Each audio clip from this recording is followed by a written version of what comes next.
May 13, 2026. Isang gabi ng matinding tensyon sa labas at loob ng Senado ng Pilipinas.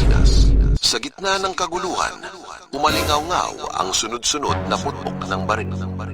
Ang nagpasimula ng babalang putok, walang iba kundi ang bagong itinalagang Acting Senate Sergeant at Arms.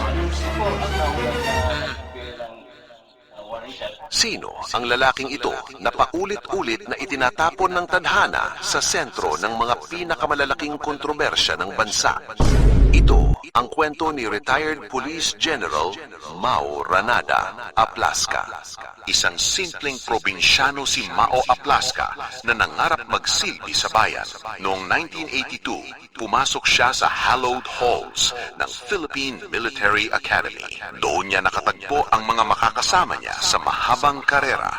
Partikular ang isang kapwa Bisaya na hirap din magtagalog. Kung ako'y absent, hinahanap ako ninyo.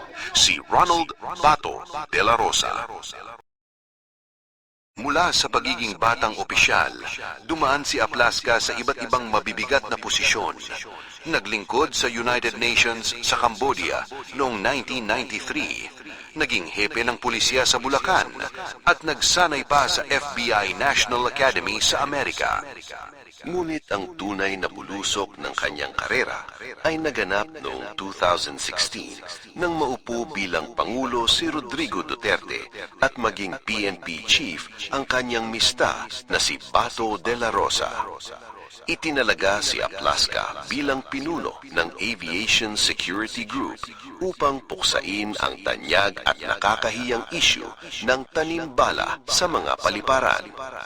Matapos ang tagumpay na ito, itinalaga siya bilang Regional Director ng PRO Calabarzon noong 2017. Dito niya binuo ang programang My Brother's Keeper, isang transformational mentoring program para sa mga pulis na kalaunan ay naging pambansang programa ng PNP nang siya ay maging Director for Operations. Nagretiro siya noong Agosto 2019, taglay ang 3 bituin ng isang Police Major General. Para sa isang general, walang katapusan ng serbisyo.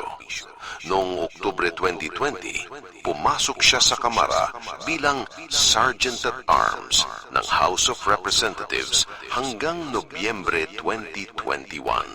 Noong 2022, sa ilalim ng administrasyon ni Pangulong Ferdinand Marcos Jr., binitbit si Aplaska upang pamunuan ang Office for Transportation Security o OTS bilang isang undersecretary. Ngulit ang kanyang pamumuno rito ay nabahiran ng matinding pagsubok.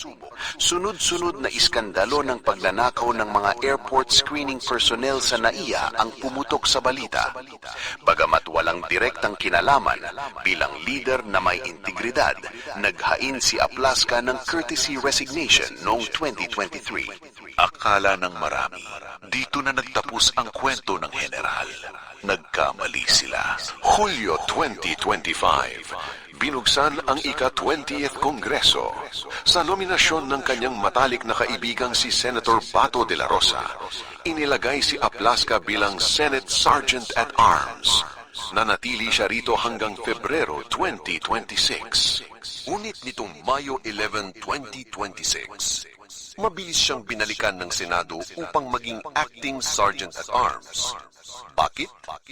Dahil sa lumalalang tensyon ng subukan ng mga ahente ng National Bureau of Investigation o NBI na ihain ang warrant of arrest mula sa International Criminal Court o ICC laban kay Senator Bato de la Rosa. 2 araw matapos ang kanyang pagupo, noong gabi ng Mayo 13, nagka-lockdown sa Senado.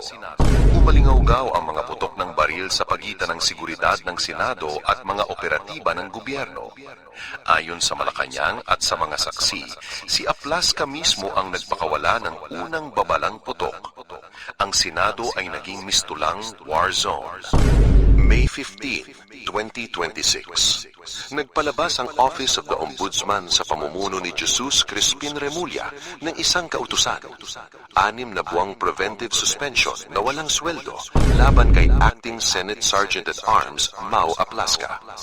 Ayon sa Ombudsman, ang kanyang pananatili sa pwesto ay may panganib sa integridad ng investigasyon ukol sa naganap na barilan. Isang special panel of prosecutors na rin mula sa DOJ ang binuo upang siyasatin ang insidente.